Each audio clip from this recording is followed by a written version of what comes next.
Bonjour, bienvenue dans ce webinaire. J'espère que tout le monde m'entend et me voit. Je vous propose ce webinaire sur le télétravail qui est animé par Laurence Méchin, qui va s'occuper du chat et des éventuelles questions que vous allez nous poser. Et également donc par moi, Valérie Dubois, qui suis rédactrice en droit social au sein des éditions Francis Lefebvre. Nous vous proposons un PowerPoint que vous pourrez télécharger à la fin si vous le souhaitez. Et vous verrez également qu'à la fin, vous pourrez tester gratuitement notre Navis social qui vous donnera accès à tous nos contenus en droit social. Par ailleurs, nous publierons au mois de janvier dans un feuillet rapide social une question pratique sur le télétravail dans laquelle nous répondrons aux questions notamment à celles auxquelles on n'aurait pas pu répondre aujourd'hui. Pourquoi? Parce que 45 minutes, ça passe très vite et que le télétravail est un sujet qui est très vaste. Voilà. Donc, je vous propose de commencer à faire ce tour d'horizon des règles à respecter en matière de télétravail, qui bien entendu n'est pas exhaustif du fait que, comme je vous l'ai dit, c'est un sujet très vaste. Alors,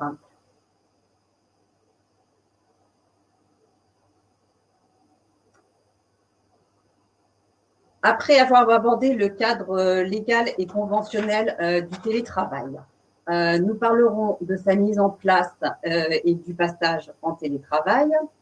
Nous parlerons également,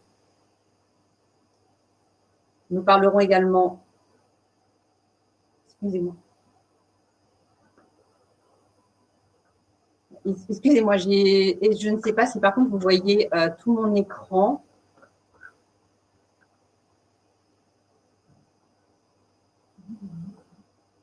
Pardon. Juste pour que vous puissiez bien voir l'écran. Voilà. Exactement. Pour pas qu'il n'y ait de problème. Voilà. Alors, donc, je vous le disais donc, que nous commencerons par le cadre légal et conventionnel du télétravail. Ensuite, nous enchaînerons sur la mise en place et le passage en télétravail. Nous parlerons également des modalités d'exécution du télétravail, de la surveillance et du contrôle de l'activité du salarié en télétravail. Et nous finirons avec tout ce qui concerne les frais liés au télétravail et les avantages sociaux. Alors, commençons par le cadre légal et conventionnel, si vous le voulez bien. Alors, le télétravail est régi par 3 articles du Code du travail, qui sont les articles L1222-9 à L1222-11 du Code du travail. Et dans certains cas également, il est régi par l'accord national interprofessionnel sur le télétravail qui a été conclu le 19 juillet 2005 et qui a été étendu par un arrêté du 30 mai 2006.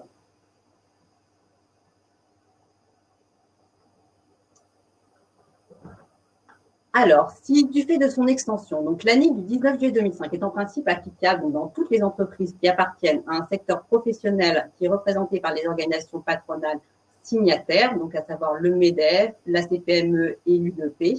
Alors à l'époque, c'était la CGPME et l'UPA. Il existe toutefois 2 exceptions légales à ce principe. Alors tout d'abord, vous avez une règle de primauté qui est fixée par le Code du travail et en vertu de laquelle les stipulations de l'accord peuvent être écartées dans les établissements couverts par un accord d'entreprise ou assimilé, s'ils comportent des clauses même moins favorables ayant le même objet. Et vous avez également une autre règle légale en vertu de laquelle un accord de branche ou un accord professionnel sur le télétravail peut comporter des clauses moins favorables aux salariés que celles de l'accord national interprofessionnel, sauf concernant les points pour lesquels cet accord l'a expressément interdit et qui sont fixés à l'article 12 de cet accord, pour être plus précise. Alors, comme vous avez dû en entendre parler, un nouvel accord national interprofessionnel pour une mise en œuvre réussie du télétravail a été signée, enfin, n'a pas été, enfin, pas tout à fait signée dans la mesure où cet accord a été conclu le 26 novembre dernier, mais qu'il est encore ouvert à la signature, et que ce texte va compléter le cadre juridique du télétravail. Alors, il s'agit d'un texte qui n'est pas normatif. Il se veut plus un outil d'aide aux entreprises qu'un instrument contraignant. Toutefois, je vais vous parler quand même de cette ANI tout au long de cette présentation. Comme ça, vous verrez ce qu'il apporte. Et également, lorsque les points que j'aborderai ne sont pas traités dans cette ANI, c'est-à-dire qu'ils ne sont pas abordés, vous aurez un petit encart en haut des slides qui vous diront que ce point n'est pas abordé par le nouvel ANI. Voilà. Alors, après avoir vu le cadre légal et conventionnel, je vous propose de passer à la mise en place et au passage en télétravail. Alors, comment mettre en place le télétravail? Le télétravail peut être mis en place dans le cadre d'un accord collectif ou, à défaut d'accord collectif, dans le cadre d'une charte élaborée par l'employeur après avis du comité social et économique s'il existe, et en l'absence d'accord collectif ou de charte, après accord entre le salarié et l'employeur. Toutefois, il faut bien retenir que dans tous les cas, l'accord du salarié est obligatoire et que dans les entreprises d'au moins 50 salariés, le comité social et économique doit être informé et consulté préalablement à la mise en place du télétravail. Alors, quelques petites exceptions toutefois en période de Covid-19 et je dirais même plus largement en cas de circonstances exceptionnelles. Le recours au télétravail peut se faire dans ce cas sans l'accord du salarié et sa mise en œuvre dans ce cadre ne nécessite aucun formalisme particulier. En outre, le CSE, dans ce cas, peut être consulté après la mise en place du télétravail. Donc, c'est le ministère du Travail qui l'a dit à l'occasion d'un question-réponse publié sur son site internet le 17 novembre 2020. Et il précise à cette occasion que l'employeur peut mettre en place le télétravail donc sur le fondement de l'article L 1222-11 du Code du travail, qui prévoit que le télétravail peut être un aménagement du poste de travail rendu nécessaire pour permettre la continuité de l'activité de l'entreprise et garantir la protection des salariés en cas d'épidémie. Et ensuite, après avoir mis en place le télétravail, l'employeur doit consulter le CSE dès que possible, mais il doit l'informer sans délai de sa décision. Alors, le nouvel ANI du 26 novembre consacre tout un chapitre à la mise en œuvre du télétravail en cas de circonstances exceptionnelles ou de force majeure. Et il est précisé dans ce cas, et d'ailleurs à diverses reprises, sauf erreur de ma part, que la décision relève alors du pouvoir de direction de l'employeur et que les modalités de consultation du CSE dans ce cas doivent être adaptées aux circonstances exceptionnelles. Et dans le même sens que le ministère du Travail, l'accord dit que le CSE doit être consulté dans les plus brefs délais. Alors, comme je vous l'ai dit, le télétravail peut être mis en place dans le cadre d'un accord collectif ou à défaut dans le cadre d'une charte qui est élaborée par l'employeur. Donc, ce texte, qu'il s'agisse de l'accord collectif ou de la charte, et ça c'est le Code du travail qui le dit, doit comporter certaines mentions. Il doit comporter les conditions de passage en télétravail, donc en particulier en cas d'épisode de pollution, c'est ce que dit la loi, et les conditions de retour à une exécution du contrat sans télétravail. Il doit également prévoir les modalités d'acceptation par le salarié des conditions de mise en œuvre du télétravail.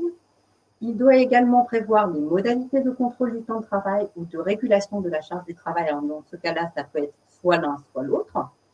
Il doit également prévoir la détermination des plages horaires durant lesquelles l'employeur peut habituellement contacter le salarié et également les modalités d'accès des travailleurs handicapés à une organisation en télétravail.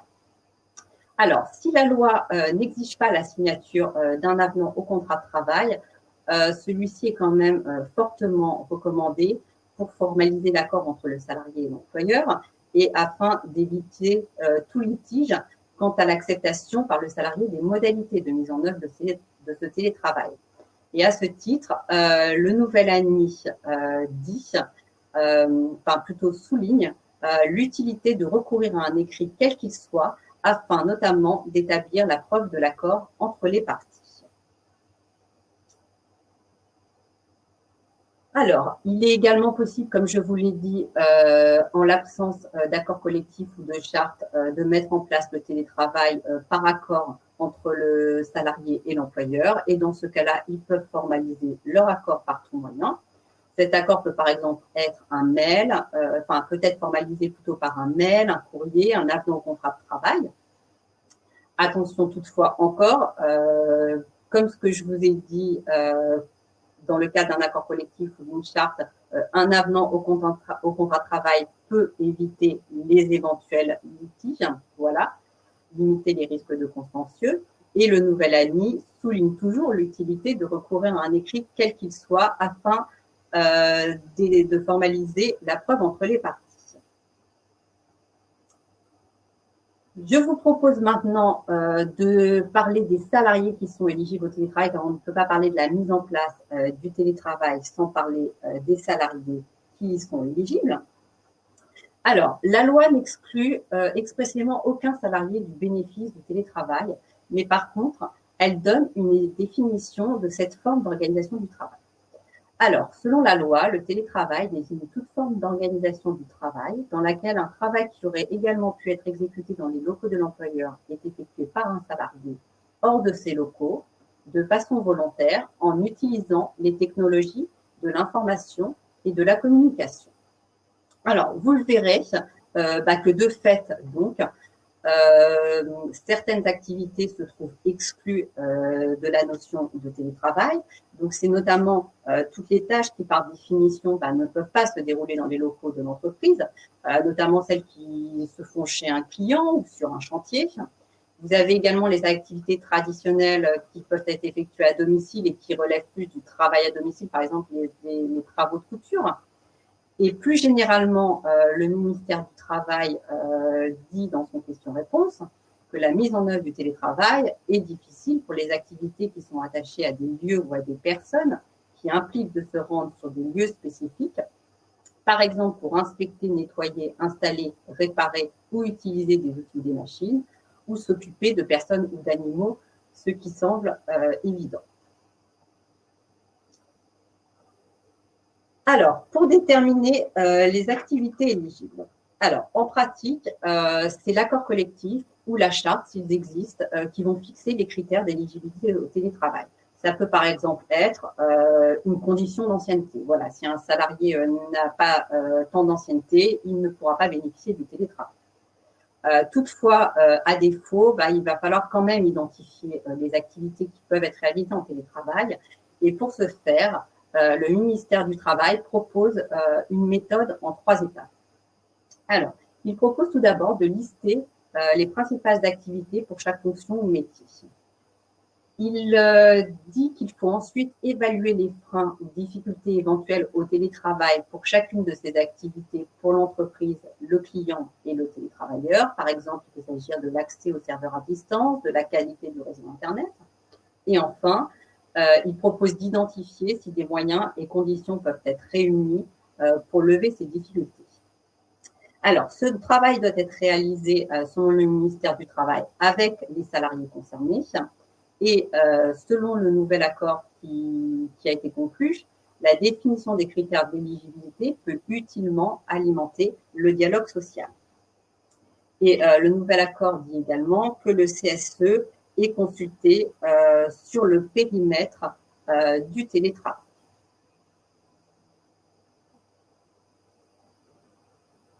Alors maintenant, je vous propose de poser la question de savoir si un salarié peut refuser de télétravailler. Alors oui, un salarié peut refuser de télétravailler.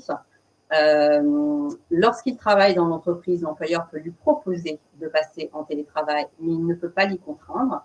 Le Code du travail dit que le refus d'accepter un poste de télétravailleur n'est pas un motif de rupture du contrat de travail.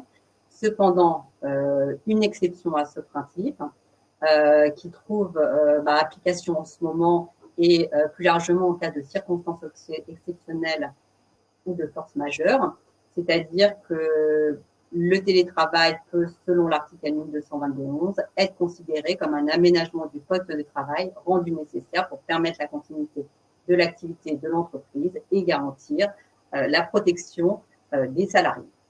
Alors, la question se pose à l'inverse, de savoir si le télétravail est un droit pour le salarié. Alors, non, le télétravail n'est pas un droit à l'inverse pour le salarié. Rien n'impose à l'employeur d'accepter une demande de télétravail.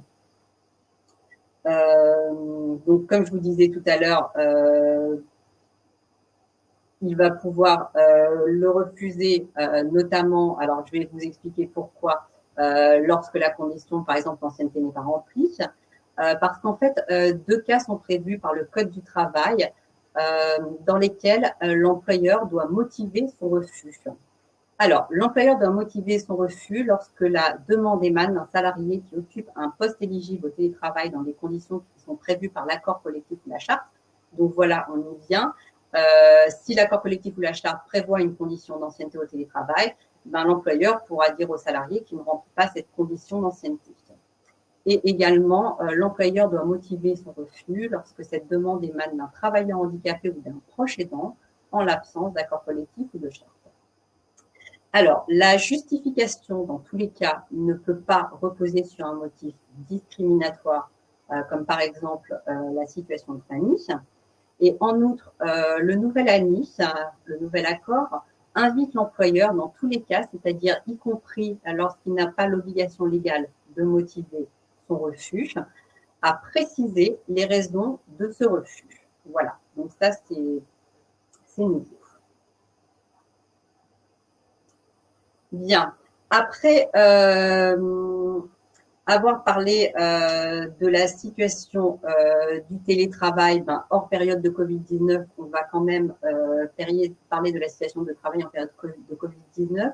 Pourquoi? Parce que dans ce cadre-là, il y a quand même une petite nuance. C'est-à-dire qu'il existe, comme vous le savez, le protocole national sanitaire qui est applicable dans les entreprises et qui prévoit que dans les circonstances exceptionnelles actuelles, le télétravail doit être généralisé pour l'ensemble des activités qui le permettent. Alors, ce protocole n'est ni un texte légal, ni un texte réglementaire et n'a aucun caractère contraignant pour l'employeur. C'est le Conseil d'État qui l'a précisé récemment. Toutefois, j'attire votre attention quand même sur le fait que l'employeur qui refuserait d'accorder le télétravail à un salarié alors que son activité le permet prendrait un risque. Il pourrait en effet lui être reproché un manquement à son obligation de sécurité si jamais il y avait un cas de contamination avérée au sein de l'entreprise alors que les recommandations contenues dans le protocole n'ont pas été appliquées. Voilà ce que je vous propose donc, pour la mise en place et le passage en télétravail. Et je vous propose maintenant donc de passer aux modalités d'exécution du télétravail. Et donc, nous ne pouvons pas parler de ces modalités d'exécution sans parler du lieu d'exercice du télétravail. Alors, la loi ne prévoit rien concernant le lieu d'exercice du télétravail. Celui-ci peut être défini par l'accord collectif ou la charte qui est élaborée par l'employeur, ou également par le contrat de travail ou l'avenant à ce contrat. Bien entendu, dans le respect de l'accord collectif ou de la charte, s'ils existent. Il peut donc s'agir du domicile du salarié, de sa résidence secondaire ou d'un tiers-lieu, qui peut par exemple être un espace de coworking. J'attire toutefois votre attention sur le fait que dans le cadre de son obligation générale de sécurité et de protection de la santé du salarié, l'employeur doit s'assurer préalablement à la mise en place du télétravail de la conformité du lieu de travail et notamment de ses installations électriques. Alors, j'en conviens, cela n'est pas forcément évident de vérifier le domicile d'un salarié, d'autant que là, on ne peut pas accéder au domicile d'un salarié sans son accord. Donc, dans ce cas, il sera peut-être plus simple de demander au salarié une attestation de conformité ou tout simplement de mettre une clause dans l'avenant au contrat de travail si un avenant au contrat de travail est signé. Et le nouvel ANI précise en outre à ce titre que l'employeur ne peut pas avoir une complète maîtrise du lieu d'exercice du télétravail et de l'environnement qui relève de la sphère privée. Alors, après le lieu d'exercice du télétravail, je vous propose de parler du temps et de la charge de travail. Alors, le télétravailleur, et c'est ce que dit le Code du travail, a les mêmes droits que le salarié qui exécute son travail dans les locaux de l'entreprise. L'ANI du 19 juillet 2005 ajoute qu'il gère l'organisation de son temps de travail dans le cadre de la législation, des conventions collectives et des règles d'entreprise applicables, et que ça fait partie des articles auxquels on ne peut pas déroger. Alors, concernant le temps de travail, le salarié bénéficie de toutes les règles en matière de durée du travail et de celles également en matière de repos. C'est-à-dire que les durées de travail maximales quotidiennes et hebdomadaires lui sont applicables, les temps de repos et les temps de pause lui sont applicables. Et également, comme nous l'avons dit tout à l'heure, l'accord collectif ou la charte qui met en place le télétravail peut prévoir les modalités de contrôle du temps de travail. Alors, ça peut par exemple être la remise d'un état récapitulatif des horaires ou encore un logiciel de gestion des horaires. S'agissant de la charge de travail, elle doit être équivalente à celle d'un salarié qui travaille dans les locaux de l'entreprise. En outre, sa régulation peut être prévue par l'accord collectif ou la charte de travail. Et l'employeur doit organiser chaque année un entretien portant notamment sur les conditions d'activité du salarié et sa charge de travail.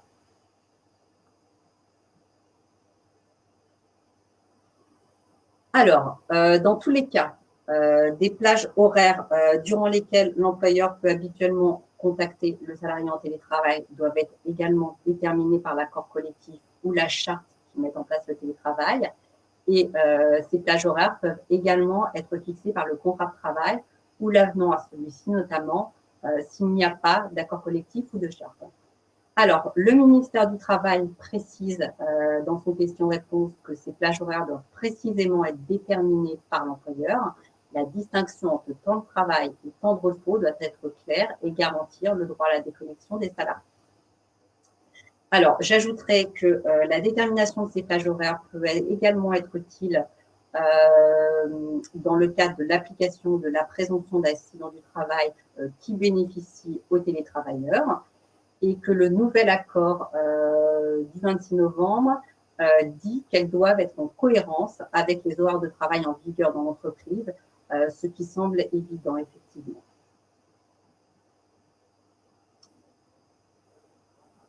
Alors maintenant, l'employeur doit-il fournir et assurer la maintenance des équipements qui sont nécessaires au télétravail? Alors, les équipements qui sont nécessaires au télétravail peuvent soit appartenir aux salariés, soit être fournis par l'employeur. Rien n'est précisé à ce titre dans la loi. Et d'ailleurs, il va falloir distinguer ce qui est dans la loi de ce qui est dans l'accord national interprofessionnel du 19 juillet 2005. Alors, une seule obligation légale s'impose à l'employeur. Il doit informer le salarié de toute restriction à l'usage d'équipements ou outils informatiques ou de services de communication électronique. Et il doit également l'informer des sanctions en cas de non-respect de telles restrictions. Alors, l'employeur peut par exemple limiter l'utilisation du matériel informatique à un usage exclusivement professionnel. Attention toutefois, la CNIL rappelle que la réglementation en matière de protection des données personnelles veut que le niveau de sécurité et de confidentialité des données traitées soit le même, quel que soit l'équipement utilisé, et que si l'employeur peut en principe accéder aux données présentes sur l'équipement professionnel confié aux salariés qui sont présumés avoir un caractère professionnel, tel n'est pas le cas pour celles qui figurent sur l'équipement personnel du salarié. L'ANI du 19 juillet 2005, en revanche, va un petit peu plus loin et met davantage d'obligations à la charge des entreprises. Alors, c'est l'article 7 de cet accord, auquel d'ailleurs renvoie expressément le nouvel accord national interprofessionnel lorsque les salariés utilisent leurs propres outils en cas de circonstances exceptionnelles ou de force majeure. Alors, que nous dit cet article 7 ? Il nous dit que sous réserve, lorsque le travail s'exerce à domicile, de la conformité des installations électriques et des lieux de travail, l'employeur doit fournir, installer et entretenir les équipements qui sont nécessaires au télétravail, en assurer l'adaptation et l'entretien si exceptionnellement le télétravailleur utilise son propre équipement, et que l'employeur doit fournir aux télétravailleurs un service approprié d'appui technique. En contrepartie, le salarié doit, en cas de panne ou de mauvais fonctionnement des équipements, en aviser immédiatement l'entreprise selon les modalités fixées par elle et prendre soin des équipements qui lui sont confiés.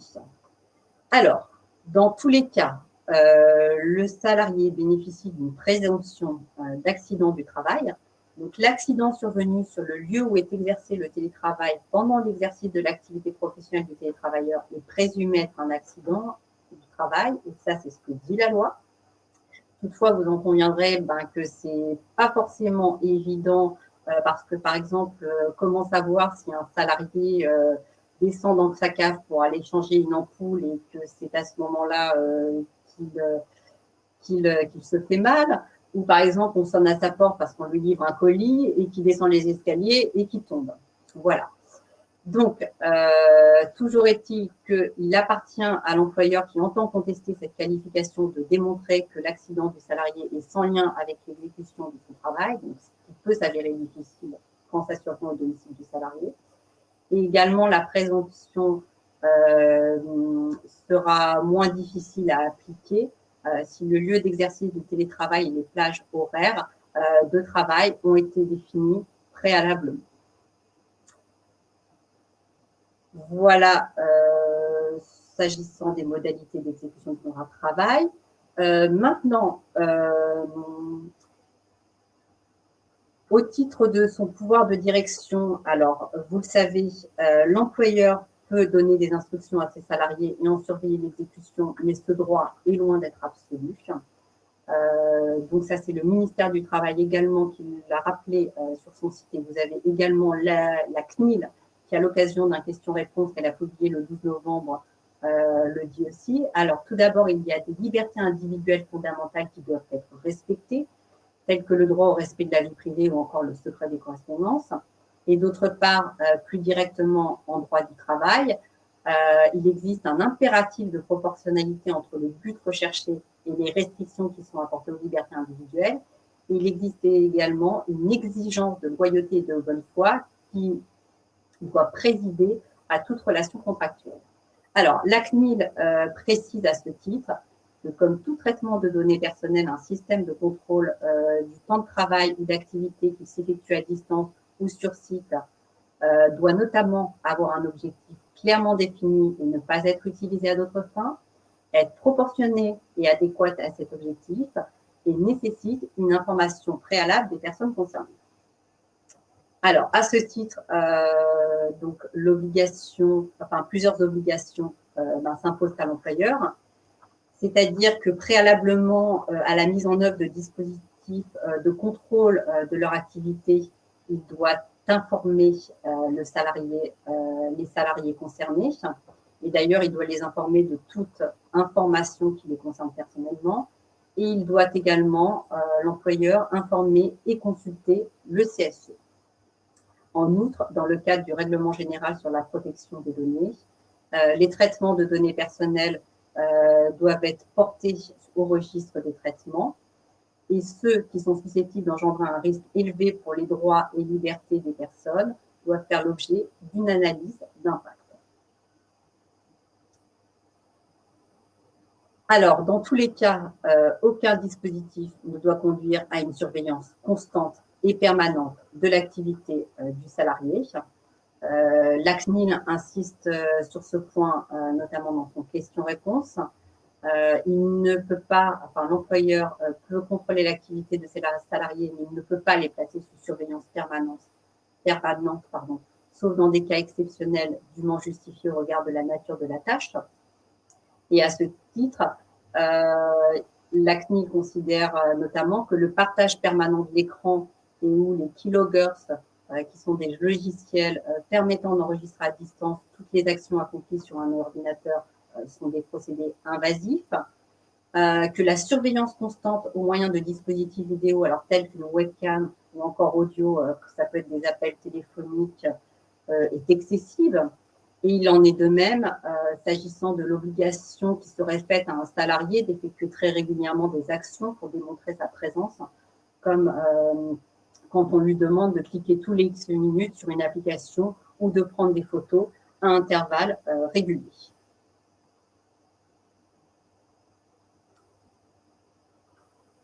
Alors, de la même façon, la CNIL recommande aux employeurs de ne pas imposer l'activation de leur caméra aux télétravailleurs qui participent à des visioconférences. Il s'agit d'une recommandation qui découle du principe de minimisation des données. Pour elle, dans la plupart des cas, une participation via le micro suffit. Et le télétravail, particulièrement lorsqu'il est subi en raison de la crise sanitaire, peut porter une atteinte au respect de la vie privée, tout particulièrement aux autres personnes qui sont présentes au domicile du salarié. Dès lors, seules des circonstances très particulières dont il appartiendra à l'employeur de justifier pourraient rendre nécessaire la tenue de la visioconférence à visage découvert. Alors, en cas de plainte, la CNIL dispose de plusieurs moyens d'action. Elle peut réaliser des contrôles, qu'ils soient à distance, sur place, sur audition ou sur pièce. Et également, en cas de non-respect du RGPD ou de la loi, par exemple, si l'employeur met en place une surveillance excessive de ses salariés, elle pourra mettre en demeure les organismes de se conformer au RGPD et à la loi, et également prononcer des sanctions financières. Dans certains cas, et notamment dans les cas les plus graves, elle pourra également décider une publicité de sa décision.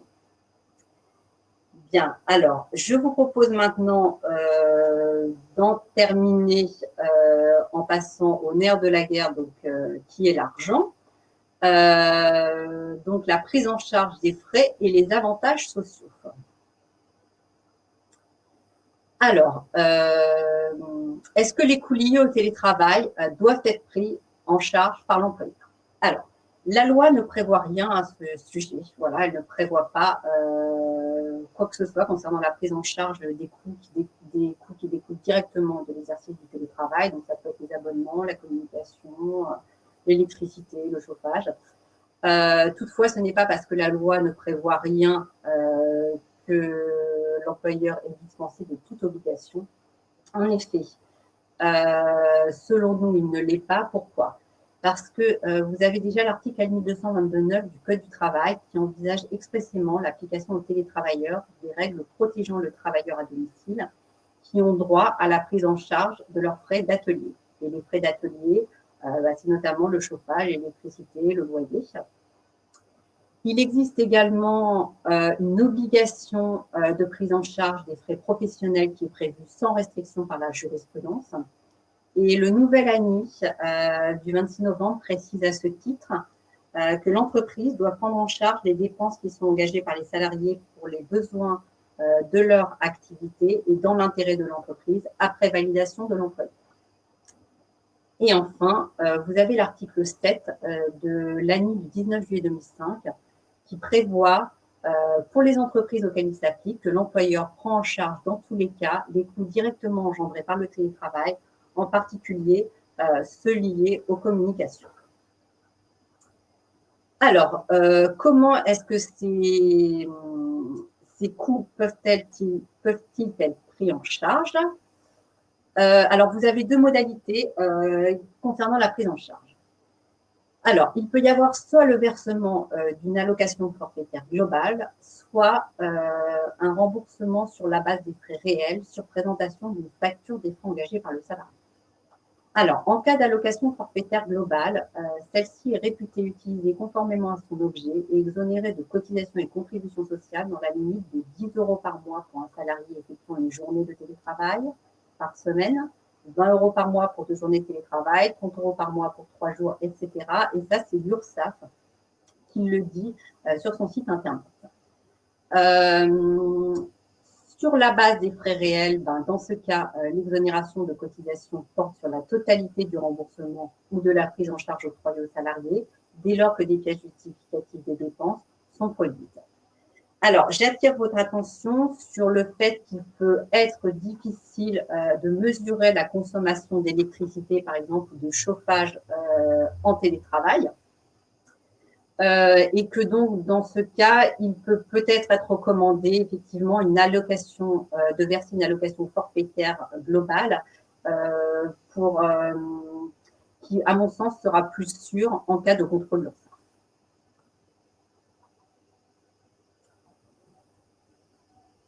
Alors, la question se pose aussi de savoir si le salarié qui travaille à domicile peut prétendre au versement d'une indemnité d'occupation. Alors, la Cour de cassation considère que l'occupation à la demande de l'employeur du domicile du salarié à des fins professionnelles constitue une immixtion dans la vie privée de celui-ci et n'entre pas dans l'économie générale du contrat. Aussi, elle juge que si le salarié accède à la demande de son employeur de travailler à son domicile, celui-ci doit l'indemniser de la suggestion constituée par l'utilisation d'une partie de son domicile et prendre en charge les frais engendrés par cette utilisation.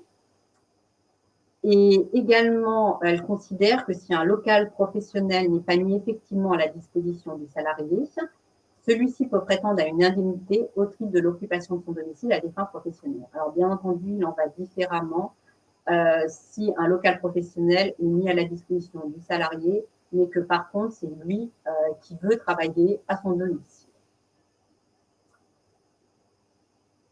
Alors maintenant, s'agissant de la prise en charge des frais de transport. Alors, comme vous le savez, il existe une disposition, enfin même des dispositions légales, selon lesquelles l'employeur doit prendre en charge 50% du prix des titres d'abonnement souscrits par ses salariés pour leur déplacement entre leur résidence habituelle et le lieu de travail qui sont accomplis au moyen des transports publics.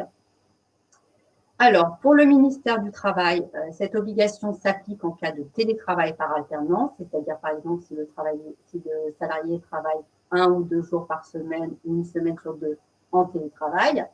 L'employeur doit alors prendre en charge dans les conditions habituelles les titres d'abonnement qui sont utilisés au moins une fois pour le trajet entre la résidence habituelle et le lieu de travail, sans abattement des jours en télétravail. En revanche, en cas de télétravail à domicile en continu sur le mois ou la semaine, c'est-à-dire quand le salarié n'a pas effectué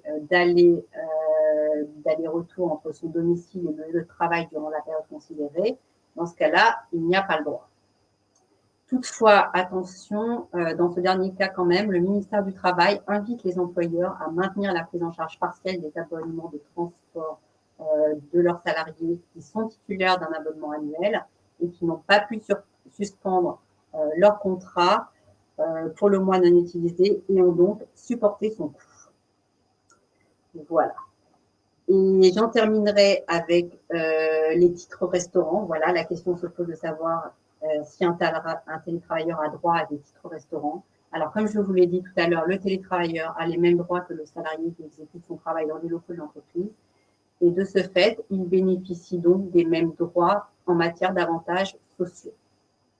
Dès lors, si les salariés qui exécutent leur travail dans les locaux de l'entreprise bénéficient des titres restaurants, le télétravailleur y a aussi droit si ses conditions de travail sont équivalentes.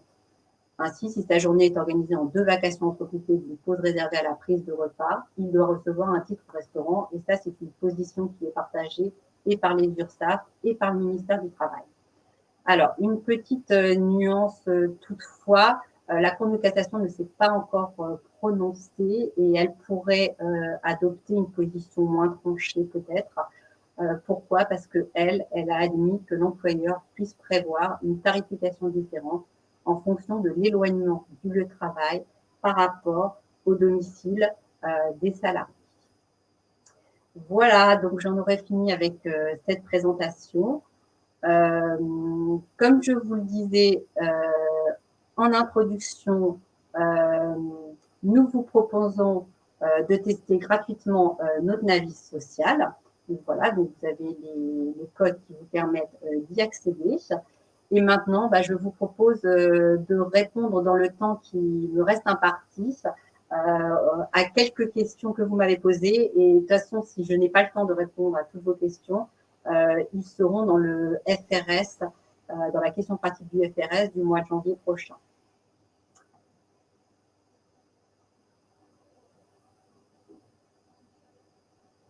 Alors, parmi les questions qui m'ont été posées,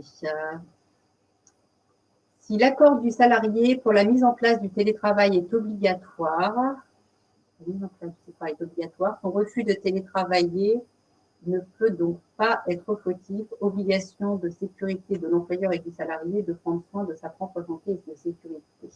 Alors, effectivement, alors ce qu'il se passe, c'est que, par exemple, en ce moment, le ministère du Travail, par exemple, enfin, d'ailleurs, c'est dans le protocole sanitaire, donc le télétravail doit être généralisé, voilà. Donc, tous les salariés, si leur activité s'y prête, sont invités à être en télétravail. Et effectivement, dans ce cadre-là, comme je vous l'ai expliqué tout à l'heure, donc ça vaut pour, en cas de circonstances exceptionnelles ou de force majeure, en fait. L'accord du salarié pour la mise en place du télétravail, dans ce cas, n'est plus requis. Et l'employeur peut mettre en place le télétravail dans le cadre de l'article L 1222-11 du Code du travail, selon lequel il peut être considéré comme un aménagement du poste de travail qui est rendu nécessaire pour permettre la continuité de l'entreprise et garantir la protection des salariés. Alors, est-on tenu de prévoir une indemnité pour les télétravailleurs? Bah, c'est ce que je vous ai expliqué tout à l'heure. Alors après, il faut bien distinguer, il y a le coût, les coûts qui sont directement liés au télétravail, en fait, où effectivement, rien n'est prévu par la loi, mais en revanche, vous avez quand même une obligation générale de prise en charge des frais professionnels quand même qui est prévue par la jurisprudence. Voilà. Vous avez également les dispositions de l'ANI, comme je vous l'ai dit tout à l'heure, dans le cas où, bien entendu, ces dispositions de l'ANI du 19 juillet 2005 s'appliquent.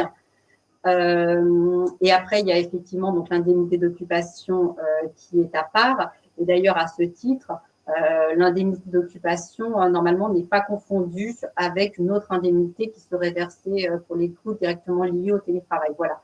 Sauf si c'est expressément prévu, mais sinon, les deux indemnités sont distinctes. Voilà. Alors, une autre question.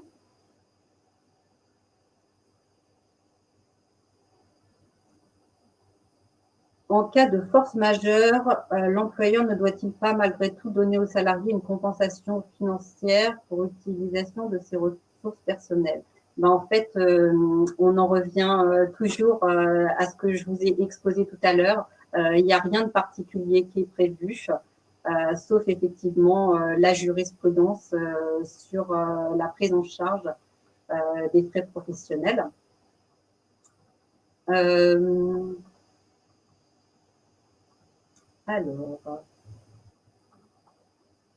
il y a beaucoup de questions sur l'indemnisation des frais générés par le télétravail. Voilà, électricité, abonnement Internet, compensation du loyer. Donc ça, effectivement, c'est ce que je vous ai dit. On en revient toujours aux mêmes réponses.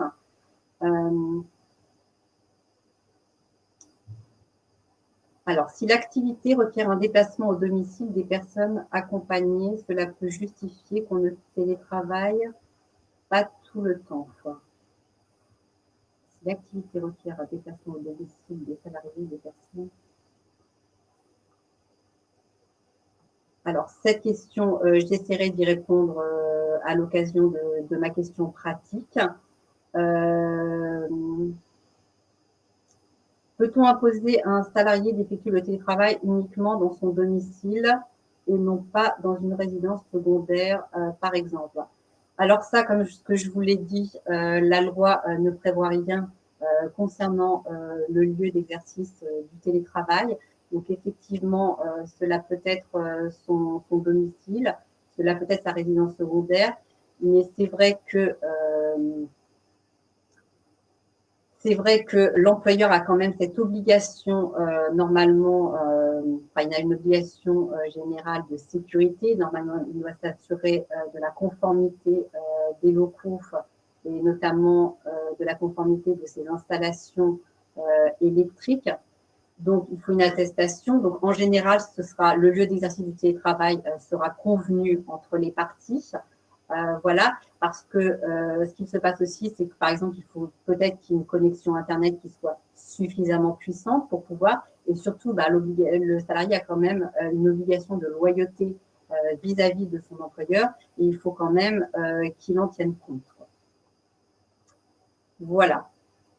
Donc, je suis arrivée à la fin du temps qui m'était imparti. Je ne manquerai pas de répondre à toutes vos questions à l'occasion du FRS du mois de janvier prochain, qui sera adressé à tous les participants par mail. Voilà.